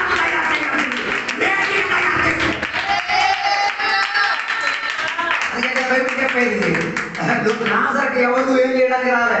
సమాధి నేను అనుకుంటున్నాను దేవుని సహాయంతో ఒకటే కోరుంటారు. దేవా మంచి సమాధి దొరకకపోయినా పర్వాలేదు, ప్రాణాత్మ మాత్రం నీ దగ్గరికి వచ్చి తీరాలి, మంచి మరణం దొరికి తీరాలి. హలో మంచి వర్ణం ఆయనకి దొరికి గడపలో పడుకొని చచ్చిపోయాడు. గడప లోపల తన శవం అక్కడ వదిలిపోయి తినేది. కానీ మా దేవుడు చేశాడు, విశ్వాసం అప్పగించుకు తినడు. విశ్వాసంలో ప్రారంభించిన మనం, విశ్వాసంలో జీవించిన మనం, విశ్వాసంలో ఎదుగుతున్న మనం, విశ్వాసంలో మన ప్రాణాన్ని ఎవరి చేతికి ఏం చేయాలి? దేవుని చేతికి. అందుకే కదా యేసయ్య మరణించినప్పుడు యేసయ్య చచ్చిపోయాడు రాయలే. హలో ఏసీ చచ్చిపోయాడు రాస్తుంది, బైబిల్ రాస్తుంది, బైబిల్ సర్ది తీసుకొని వేరే బైబిల్ కొనుక్కోండి. ఏసీ చచ్చిపోయాడు కాదు, ఏసీ తన ప్రాణం అప్పగించాడు. అర్థం కావాలి. అలాగైతే విశ్వాసంలో జీవించిన ప్రతి బిడ్డ ప్రాణం ఇచ్చుకోవడం కాదు, ప్రాణం అప్పగించడం. దేవా ఇదిగో దేవా, పౌలు చెప్పిన భాషాంతరం, నా ప్రాణములను ఏం పాన్యార్పణముగా. అదే పాన్యార్పణం అంటే పోసి తీరేటట్టుగా ఉన్న అర్పణగా నేనేం చేసి తీరుతున్నా? అప్పగించి తీరుతున్నా. దానికన్నా ఒక ప్రత్యేకత ఉంది. అప్పగించి తీరితే అది ఏ రకమైన పనికి వచ్చి తీరుతుంది. అలాగే అర్థం కాలేదనుకుంటా. ప్రాణం ఏం చేసుకున్నాడు? పానీయములా పోసేసి అప్పగే. దాని అర్థం మంచి మరణం దొరకాలంటే ఏం చేయాలి? జీవించేటప్పుడు మంచిగా జీవించి తీరు, ఆరాధన చేసేటప్పుడు మంచిగా ఆరాధన చేసి తీరు, వాక్యానుసారంగా జీవితాన్ని క్రమం చేసుకు తీరు. లేకపోతే దుర్గతి ఎవరిలాగా వచ్చినట్టు అనన్య సఫీరాలాగా, ఇస్కరియాతు యూదాలాగా. ఇస్కరియాతు యూదా గురించి కూడా బైబిల్ చెప్పేది. యోహాను సువార్త 12వ అధ్యాయం. దేవునితో ఉండి దేవుని యొక్క పరిచర్యను ఏం చేసి పెట్టేవాడు? అభ్యంతర పరిచి తీరాడు. అందుకే దేవుని దగ్గరికి ఒక సహోదరి వచ్చి ఖరీదైన దానిని పగలగొట్టేటప్పుడు ఇది కామెంట్లు అంటాడు. ఏమి ఇలాంటి వేస్ట్ దేనికి? ఇది పేదలకు ఇచ్చేదే మంచిది. ఎవరికి పాఠాలు నేర్పెడుతున్నాడు? డైరెక్ట్గా దేవునికి పాఠాలు నేర్పెడుతున్నాడు. దేవునికి ప్రార్థన నేర్పించే గ్రూపులు ఉన్నాయి. దేవునికి ఎవరు నేర్పిస్తారు? దేవునికి ప్రార్థన రాను, అర్థం కాదు. నువ్వు దేవునికి ప్రార్థన నేర్పించే కూకొస్తున్నావు. హలో బైబిల్ చెప్పేది ఎలా ప్రార్థన చేయాలో ఆయన మనకేం చేస్తారు. దానికి ఒక ప్రాసెస్ ఇది. ఏంటిది? పరలోకమైన తండ్రి అని స్టార్ట్ చేస్తే చాలు, మిగతాది ఆటోమేటిక్ వచ్చేది. అర్థం కాలేదు. కొందరికి ఎప్పుడు ఎక్కడ ఏ సందర్భంలో ప్రార్థన చేయాలో తెలియదు. మొన్న ఒక మనిషి అన్నం తిన్నప్పుడు ప్రార్థన చేయమని చెప్పి ఈయన వెళ్ళాడు. ఇక్కడ నేను కూకొని తినేసి, నా వల్ల కాదు, ఏగలో కుక్కలు వచ్చి కూర్చొని తినేది. నేను తినలేదు, నువ్వు తినకపోతే తిందు, అది నీ ఇష్టం, నీ కష్టం. నా వల్ల కాదు, నేను జబ్బులు పాలైపోయి మళ్ళీ దేవునికి ఆ స్వస్థత కోసం నేను మధ్యలో దేవుని తీసుకురాలేదు. నేను కూర్చొని నేను చేసేసాను తినేసరికి ఎప్పుడు ఎక్కడ ఏ రీతి కలిగిన ప్రార్థన చేయాలి తెలియదు. అర్థం కాదు. కొందరు చర్చిలోకి వచ్చినాడు పొడేసి ఎత్తేసి పేదవారు బాబు షార్ట్ ప్రార్థన చేయి. ఏ విషయం కోసం చెప్పారు దానికోసం. సంఘం కోసం ప్రార్థన చేయలేదు, సంఘం కోసం మాత్రం. ఏసీ కోసం అంటే ఏసీ కోసం మాత్రం. బల్ల కోసం అంటే బల్ల కోసం మాత్రం. ఆ బల్లతో మళ్ళీ దానికి నువ్వేం చేయాలి, ఫిట్టింగ్ పెట్టాల్సిన అవసరం లేదు. అవన్నీ దేవుడికి పాఠాలు నేర్పించే ప్రార్థనలు. అంతే కదా. శిష్యులు ఏసీ దగ్గరికి వచ్చి ఏం నేర్పించమని చెప్పారు? మాకు ప్రార్థన, టీచర్స్ టు ప్రే, ఎలా ప్రార్థన చేయాలో. అందుకే ఏసీ ఒక ప్యాటర్న్ నేర్పించారు. పరలోకమందు ఉన్న తండ్రి యేసునామములో ఆమేన్ అన్న రీతికి ఒక ప్యాకేజ్ మనకేం చేశారు, నేర్పి. అందులో ఒక సిస్టమ్ ఉంది. ఏమేమి కావాలో వాటన్నింటినీ ఏం చేయాలి, అడిగే చర్య ఉంది. ఇప్పుడు కొందరు ఆ పాట పాడేసి ఏం చేస్తారు, దేవుని కనపరిచేస్తారు. ఏ వేరు? బైబిల్ మొత్తం ప్రార్థనే. నీకు అంత దమ్ము దలుపు బలుపు అలుపు సలుపు అంటే మొత్తం బైబిల్ కూర్చొని ప్రార్థనగా పాడు. ఆ దమ్ము లేనప్పుడు 4 ముక్కలు పాడి దేవుని కనపరచకూడదు. దేవునికి ప్రార్థన నేర్పించడం, దేవుని దగ్గర నుంచి ప్రార్థన ఏం చేసుకుని తీరాలి, నేర్చుకునే భావన నుండి తీరాలి. నేర్చుకున్నోడికి ఎప్పుడు ఏ సందర్భంలో ఎలా ప్రార్థన చేయాలో క్లియర్గా తెలుసు. ఒక విశ్వాసికి బాధ్యత కార్యక్రమంలో అమ్మ కొద్ది ప్రార్థన ఏం ప్రార్థన చేయాలి, అలాగే ఆమెనని చెప్పి వెళ్ళిపోవాలని చెప్పాలనిపించింది. అలాగే ఆమె చెప్పి వెళ్ళిపో, ఇంకంతే కదా నీకు తెలిసింది. హలో, దేనికోసం వచ్చావు? బాధ్యత కార్యక్రమం కోసం వచ్చావు. ఏం ప్రార్థన చేయాలి? నా మరణ పర్యంతర నమ్మకస్తుడిగా విశ్వాసిగా విశ్వాసం కాచేటట్టుగా సహాయం చేయలేవా? ఆయన తీసుకున్న నిబంధన లోకాన్ని విడిచి, పాపాన్ని విడిచి, సంప్రదాయాలను విడిచి, కట్టుబాట్లను విడిచి ఉన్నాడు కదా. చచ్చేటప్పుడు ఈ శవం కూడా ఇదే రీతి శుద్ధి చేసేట్టు ఉండాలి. మనం బాప్తిజం పొంది జీవించడానికి బాబు సచ్చే శవం అయితే కూడా ఎలాగే ఉండాలండి. బాప్తిజం వేదికకి వెళ్ళేటప్పుడు ఎలా ఉన్నాడో అలాగే సచ్చి సమాధి శవం కూడా ఏసయ్య సమాధి శవం కోసం ఎందుకు జనాల సైన్యులు అంతా కొట్టుకున్నాడు తీరారు. కారణం ఏంటి సార్? ఆ శరీరంలో పాపము లేదు. ఆ శరీరం ఏంటిది? దేవునికి గణపరిచిన శరీరం. ఆ శరీరం ద్వారా దేవుడు గొప్ప గొప్ప కార్యాలు చేశారు. అందుకే దానిని ఏం చేస్తారు? దొంగిలించేస్తారని భయపడి తీరి ఆ రాజ్యంలో ఉన్న పెద్దలు ఏం చేసి తీరారు? ఆ సమాధికి ఏం చేశారు? సీలు వేసి తీరారు. కానీ అర్థం, ఒక శవాన్ని అంత కాపలా కాసి తీరాల్సిన బాధ్యత ఏమొచ్చింది? ఆ శవం కాదు, ఆ శవం లోపల ఉన్న మనిషి పునర్జీవనిచ్చుకోగలిగిన దేవుడు అన్న విషయం రుజువై తీరుతున్నది. అందుకే నేను చెప్పి రావడానుకున్న ఉద్దేశం దేవునికి పాఠాలు నేర్పించడం కాదు, దేవుని దగ్గర పాఠాలు నేర్చుకోవాలి. ఈయన అంటున్నట్టు పేదలకు సహాయం చేస్తే ఎప్పుడు ఎవడో తెచ్చినప్పుడు నువ్వు పేదలకు ఇచ్చుకోవడం కాదు, నీది ఉన్నప్పుడు నువ్వు ఇచ్చుకో. ఇది ఎవరు తెచ్చిన సామాన్? ఇది ఎవరి చోట పరిణామం ఎవరు తెచ్చిన? ఏదో ఆడది తెచ్చిన, ఎవరో తెచ్చిందని ఈడిచ్చేస్తాడట. మన విశ్వాసం ఇక్కడ ఎలాగే తయారయ్యేది. ఎవడో తెచ్చింది మీరు అలా కొట్టింది నాకు తెలియట్లేదు. హలో, అర్థం కాదు. మన సాక్ష్యం ఊరు నాకు నా వల్ల కాదు, నేను కూడా ఇచ్చుకోవాలి. హలో, అర్థం కాదు. పేదలకు ఇచ్చేస్తాం. అరే బాబు, ముందు నువ్వు ఇచ్చుకో. అందుకే కదా ఈ జక్కయ్య గురించి చెప్తున్న మాట, ఆయనని పాపి అని అందరూ వేరెత్తుకొని పొడిచేటప్పుడు ఆయన పాపి కాదు అన్నది ఆయన ఏం చేశాడు? రుజువు చేశాడు. ఏం చెప్పాడు? నాకున్న ఆస్తి మొత్తం నేను ఏం చేస్తాను? పేదలకు ఇస్తాను. ఉందా మీకు దమ్ము? హలో, ఆస్తి మొత్తం ఇచ్చేస్తే ఆలోచిస్తానంటే మరి ఏసై కాదు నీ దేవుడు, ఇంకెవడో నీ దేవుడు అయితే నీ దేవుడు. అర్థం కాదు. హలో, వీడికి ఒక్క నిమిషం కూడా ఆలోచన కలగలేదు. ఆస్తి సగం ఇచ్చేస్తే ఇంకా నాకు మిగిలేదు ఎంత? 100 ఎకరాలు ఉన్నాయి, 50 పేదలకు ఇచ్చేస్తాను, 50 మాత్రం మిగిలిద్ది. పిల్లలు కొట్టుకుంటారు అన్నది కూడా ఆలోచించలేదు. అర్థం కాలేదు. హలో, నువ్వు ఇచ్చుకునేటప్పుడే దాని వేదన అంటే ఏంటో నీకేమైంది? ఇచ్చుకుంటేనే నీకు అర్థమవుతుంది. ఇవ్వలేనాడికి ఏ వేదన ఉండవు. అర్థం కాలేదు. ఇచ్చుకున్నాడు వేదనతో ఇచ్చుకోడు, వేర్చుకున్నాడు సంతోషం. అందుకే బైబిల్ అక్కడ చెప్పేది ఆనందంతో ఏం చేశాడు, ఎక్కడి నుంచి ఆ చెట్టు మీద నుంచి కిందకి దిగాడు కాబట్టి ఆనంద పరివేశం తనను ఏం చేసి తీరింది. 100 ఎకరాలు నా చేతిలో ఉండడం నాకు ఆనందం కాదు, 50 ఎకరాలు పేదల చేతిలో ఉంటే నాకు ఆనందం. అర్థం కాలేదు. నా సగం ఆస్తి పేదల చేతిలో ఉంటే అదేం ఆనందము. మరి ఆనందం రావాలంటే ఏసీ దగ్గరికి రావాలి. ఏసీ దగ్గరికి రాకపోతే అది ఆనందం రాదు. హలో, అర్థం కాలేదు. జక్క గురించి గొప్ప గొప్పగా వాక్యాలు చెప్పేస్తాడు. వాక్యం చదివాడు ఇది కూడా చదవాలి. ఏది నా ఉన్నది సగం ఇచ్చేసి నేనేం చేస్తా వారితో కలిసి నేను, ఓ లార్డ్, ఇచ్చుకోవడం పెద్ద విషయం కాదు, ఇచ్చి ఆనందించుకోవడం విషయం. అనుకుంటా కొందరు ఇచ్చిన తర్వాత అభిమానం కదా, ఆనందించాడు. అది నేను ఇచ్చానన్న భావన కూడా ఉండకూడదు. ఎవరి పేరు ఇచ్చావు? ఏసే నీకు పిలిపించాడు కాబట్టి నువ్వు ఇచ్చావు. దేవుని పేరు కూడా మనం చెప్పాడు. దేవుడి పేరు అక్కడ ఏం రాయలేదు. దేవుడు ఆయనని పిలిపించి దింపాడు కాబట్టి ఇచ్చాడు. లేకపోతే ఓ లార్డ్, పిలవకుండా ఇవ్వడం వేరు, పిలిచిచ్చుకోవడం వేరు. కొందరు దేవుడు పిలిపితేనే ఇస్తాడు, కొందరు దేవుడు పిలవక్కర్లేదు. హలో, అర్థం కాలేదు. లేకపోతే అయ్యగారికి అమ్మగారికి కేరళలో సుఖవాసం ఉన్నప్పుడు దేవుడు పిలిచి వెళ్ళిపోమని చెప్పాడు. ఎందుకు వెళ్ళారు? మంచి సంఘాలు ఉండేది. అప్పుడు వచ్చిన ఆలోచన అంటే తెలుసా, ఎవరు లేని ప్రాంతంలోకి వెళ్ళి ఏం చేయాలి, ఏదైనా దేవుని కొరకు చేసి తీరాలి. దాని అర్థం వారి ఆయుష్ని ఏం చేశారు, ధారపోషించారు. ఉత్తినే కార్యక్రమం నిలబడింది. వారి ఆయుష్ని, వారి జీవితానికి సగ భాగం మొత్తం ఏం చేశారు, పేదలకు ఇచ్చిన. నీకు ఇచ్చాడు, నువ్వు ఇచ్చారు అక్కడ పట్టుకున్నావు. అర్థం కాలేదు. దాని అర్థం భిక్ష జీవితం. నీకు ఎవడో ఇచ్చింది పుచ్చుకున్న జీవితం అని.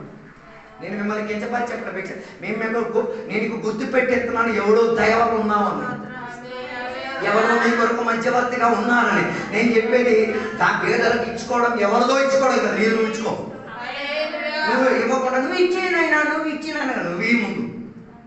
అర్థం కాదు. ఇస్కరియోతు యాటిట్యూడ్, పేదలకు ఇచ్చేది బాగుండట, నీదైతే బాగుంది. నీది ఇచ్చుకోవడానికి చేత కాదు, పక్కోడు ఏం చేసేది. మరి అదేం సౌకర్యం నాకు అర్థం కావట్లేదు. నీది నువ్వు ఇచ్చుకోకపోతే పక్కన వాడు ఇచ్చేస్తే అభిమానం తెచ్చుకునే క్యాండిడేట్లు కూడా ఉన్నారు. దాని అర్థం నేను చెప్పొచ్చే మాట, దాని అర్థం ఆయన ఇచ్చుకునేది దేనికోసం, ఆ ఇచ్చుకునే దాంట్లో నుంచి దొంగిలించుకోవడానికి. మరి అది అలాగే తినేట్లా నాకు అర్థం కావట్లేదు. ఆమె తెచ్చి ఇచ్చింది, వీడు దాన్ని 2 వాటాలు చేసుకున్నాడు. ఏది సగం పేదలకి, మరి సగం మాట 1% నాకు తెలియదు, అది పేదలకి, ఇంకా మిగతా దేవుడికి. ఓ లార్డ్, ఏసై దగ్గర కూర్చొని లెక్కలు రాసేసుకొని మోసం చేయడం. అట్లాంటి వాళ్ళు కూడా ఉన్నారు అన్నమాట. ఎక్కడ? ఏసై సన్నిధిలో. మరి నువ్వు ఆడవు కాదా, నువ్వే తెచ్చుకో. హలో, నువ్వు ఆ వ్యక్తివా కాదా, నువ్వే వివిచావు. అందుకే ఏసయ్య ఆయనతో చెప్పిన ఒక మాట ఏంటో తెలుసా, ఆమె ఏం చేయొద్దు అభ్యర్థి, ఆమె నా పరీక్ష చేసి నువ్వు దాంట్లో ఏం చేయొద్దు, ఏ రీతి కలిగిన వ్యగ్రత తెచ్చుకోవడానికి ప్రయత్నం చేయకూడదు. అందుకే నేను చెప్పొచ్చే మాట, ఎవడో క్రెడిట్ మీద బతకడం కాదు, నా సొంత క్రెడిట్తో నేను ఏదైనా చేసి తీరాలి. నా సొంత ప్రయత్నంతో నేను ఏదైనా బతుకునేటప్పుడు దేవుని కొరకు ఏదైనా చేసేది ఏమై ఉండి తీరాలి, మన సొంత ప్రయత్నంతో ఉండి తీరాలి. అందుకే దేవునికి విడలారా, ఎవరైనా సభ్యులలాగా కాకుండా, ఇస్కరియోతు యూదాలాగా కాకుండా దొరికిన ఆయనకు కూడా అవకాశం దొరికింది. 3.5 సంవత్సరాలు మంచి బైబిల్ కాలేజీలో తర్ఫీదు పొందాడు. ఎవరు బైబిల్ కాలేజీలో? ఏసై బైబిల్ కాలేజీలో. అప్పటి కూడా దేనికి పాత్రుడై తీరాడు, ఒక ఉరితాడికి బలైపోయి తీరాడు. ఏసయ్య ట్రైనింగ్ లో ఉండి నీ మరణ గడువు ఎలాగున్నదో ఒకసారి ఏం చేయాలి, విచారించే ప్రక్రియ ప్రస్తావన నీ జీవితంలో ఉండి తీరాలి. లేకపోతే ఎన్నాళ్ళు చేసిన ప్రయత్నం అన్ని ఏమైపోయి తీరొచ్చు, వ్యర్థముగా మారి తీరొచ్చు. అందుకే నేను చెప్పి రావడానికి ఉన్న ఉద్దేశం, దేవునికి విడలారా, మనకున్న అవకాశాన్ని ఏం చేయాలి, దేవునికి ఆరాధన చేసుకుని తీరాలి. సత్యదైవాన్వేషణకారి అయితే సత్యదైవాన్ని ఏం చేయాలి, విస్తరించేటట్టుగా మరణించుకు తీరాలి. 3వ శౌలు గురించి బైబిల్ చెప్తున్నాం. మొదటి సమూయేలు గ్రంథం 15వ అధ్యాయంలో చదివినప్పుడు దేవుడు శౌలుని ఎన్నుకొని దేవుడు ఏం చేశారు, రాజునిగా దేవుడు ఉంచి తీరారు. దాని అర్థం శౌలుని దేవుడు రాజుగా ఉంచి తీరనుకున్న కారణం ఏంటిది, ఇశ్రాయేల్ ప్రజలు అడిగినమాట, ఏమి అన్య దేశస్తులు అందరికీ రాజులు ఉన్నారు, మాకు రాజులు లేరు, మాకొక్క రాజు రాజుని ఏం చేయండి, ఇచ్చుకోమని అడిగినప్పుడు దేవుడు ఎవరిని ఎన్నుకున్నారు? కృప చేత ఎవరిని? షౌలుని దేవుడు అన్ని ఎన్నుకున్నారు. కానీ షౌలు దేవుని యొక్క మాటను ఏం చేయలే, అంగీకరించి తీరలేదు. షౌలు దేవుని యొక్క మాటను ఏం చేయలేదు, విధాయత చూపించలేదు. అందుకే తన హృదయం ముందు ఆయన రహస్యముగా కొన్ని కార్యాలు నెరవేర్చడానికి ప్రయత్నం చేయడం వలన దేవుడు రాజునిగా ఉంచిన ఆయనని నుంచి ఆ రాజులుగా ఉన్న 10 నుంచి దేవుడు ఏం చేశారు? కనబడేశారు. అర్థం కాలేదు. ఆ రోజు నుంచి ఆడికి ఏమొచ్చింది? అసూయ అన్న జబ్బు వచ్చింది. ఆడి బదులు ఎవరు వచ్చారు? దావీదు వచ్చాడు. అప్పుడే కొన్ని జబ్బులు వచ్చింది. నువ్వు సంఘానికి పాస్టర్గా ఉండి నేను పాస్టర్ నుంచి తీసేసి ఇంకొకరిని పాస్టర్ చేయాలి, అప్పుడు నీ లోపల ఉన్న జబ్బులు మొత్తం బయటకు వస్తుంది. అప్పుడే మనకు అర్థం చేసుకోవాలి, సౌలు ఇక్కడ కూడా ఉన్నాడు, నేటికి కూడా ఉన్నాడు, ఆడి సాగు కోసం రెడీ అవుతున్నాడు. బైబిల్ చెప్పేది సౌలు దేవుని వ్యతిరేకంగా ఏం చేశారు? రహస్యంగా ప్రయత్నాలు. అందుకే బైబిల్ చెప్పేది అర్ధరాత్రి వేళ ఏం తెలుసు, దేవునితో మాట్లాడి తీరడానికి దేవుని దగ్గరికి డైరెక్ట్గా వెళ్ళకుండా ఎవరిని అడ్డం పెట్టుకున్నాడు? మంత్రసానులను అభ్యంతరం పెట్టుకున్నాడు. ఓ లార్డ్, అర్థం కాలేదు. ఈ కాలంలో ఇలాంటి మంత్రసానులు దేవుని బిడ్డల లోపల కూడా దూరలేదు. సొంత స్థానిక సంఘ కాపరికడికి దేవా ఇది నేను చెయ్యాలో వద్దా అడగరు. పక్కనున్న ఏదో ప్రవక్తకి ఫోన్ చేసి ఇది నేను చెయ్యాలా? మంత్రి కూడా నీకు తర్వాత సంఘం లోపలికి వచ్చి బంప్ పెరుగుతారు. గోడు గొప్పగా ఏం చేశారు? మంత్రం చేసి వచ్చావు. అర్థం కాలేదు. సంఘానికి తెలియలే, సంఘ సేవకులకి తెలియట్లేదు. హలో, నీ సౌలుకి అవకాశం ఉండేది, ఏం చేయొచ్చు? సమూహం చనిపోయాడు, ఓకే, చనిపోతే ఈడు కూర్చొని దేవుని దగ్గర శుద్ధీకరించిన దేవుడా అని పిలవచ్చుగా. అలా పెట్టవాడు. ఎవరు కావాలా? కొందరికి ఇప్పుడు కూడా ఎవరు కావాలా? ఎవడో ఒకటి మధ్యవర్తి కావాలి. ఆ మధ్యవర్తి ఉంటాడు. అందుకే కొంత ప్రార్థన విషయాలు లెక్కలేరని చెప్పేస్తాడు. ఏ రోజు వచ్చి 4 గంటలు కూర్చొని ప్రార్థన చేయదు, అన్ని ప్రార్థన అంతే. హలో, పాత నిబంధనలు సద్భక్తులు ఎలా ప్రార్థన చేసేవారు? అతి ప్రార్థన చేసేవారు. ఎలాగా?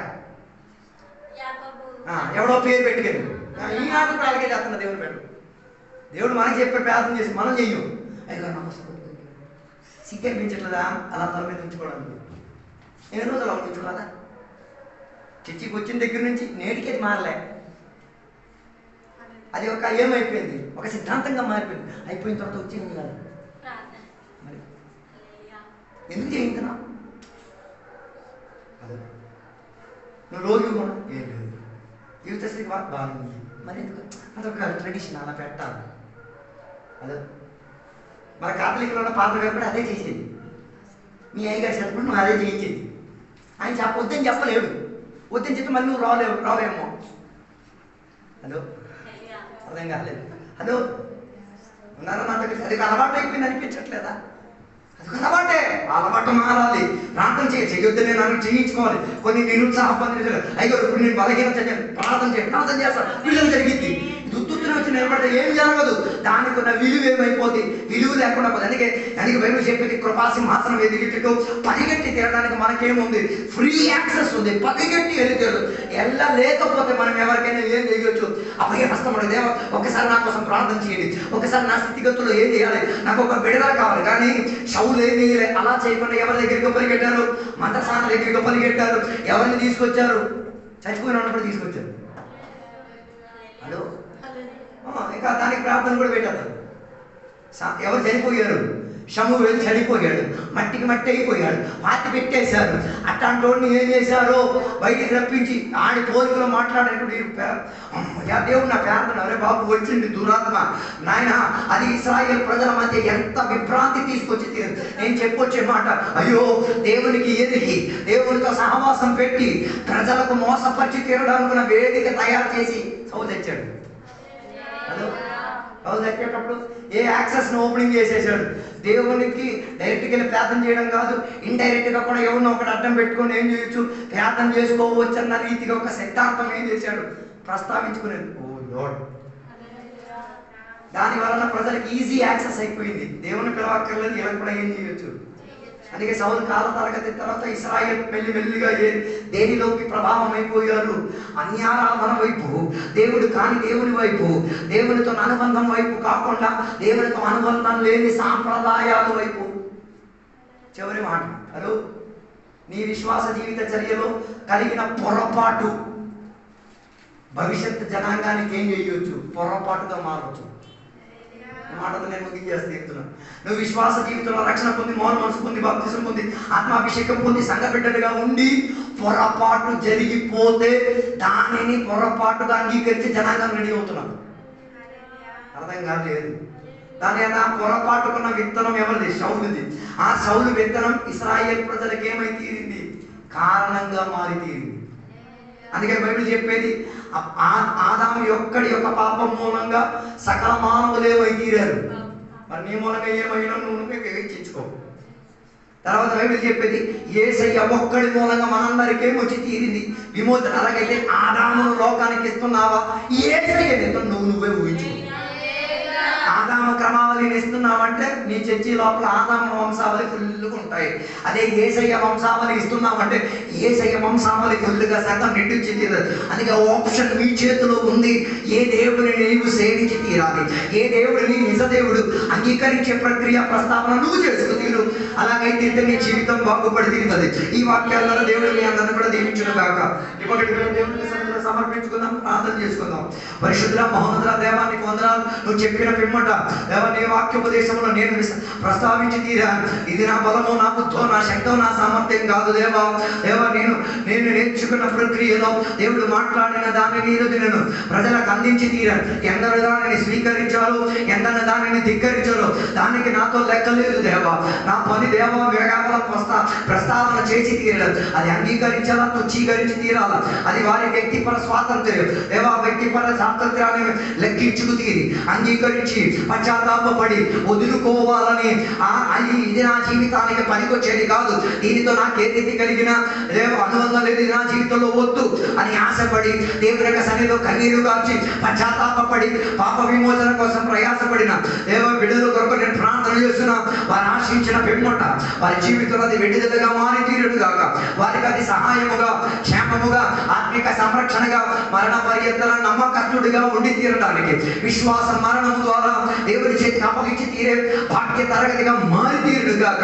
లేదు నాకు ఈ వాక్యం అక్కర్లేదు, ఈ వాక్యం నేను బోర్డు విన్నానులే, ఇలాంటివన్నీ నా చెవులకి దొంగ చెవులాగే ఉన్నాయి, నాకేం పర్వాలేదు అని చెప్పిన వారు ఉంటే వారి కోసం నేను ప్రార్థన చేసిన. వారికి మంచి మనసాక్షిని దయచేయండి. శుద్ధీకరణ పొంది తీరేంతటిగా దేవుని యొక్క సన్నిధిలో మార్పు చెంది ఆ టర్నింగ్ పాయింట్ లోకి వచ్చి తీరడానికి అవకాశాలు దయచేయండి దేవా. వారి కొరకు మేము మధ్యవర్తిగా నిలబడి పెనుగులాడి నీ సన్నిధిలో మేము ప్రార్థన చేస్తున్నాం. వారికి ఏ ఆత్మిక స్థితిగతులు ఏ కీడు రాకుండా దేవా వారిని దరి చేసుకోమని దేవా నీ సన్నిధిలో వినయముతో అడిగి కోరుతున్నామయ్యా. సహాయం దయచేయండి.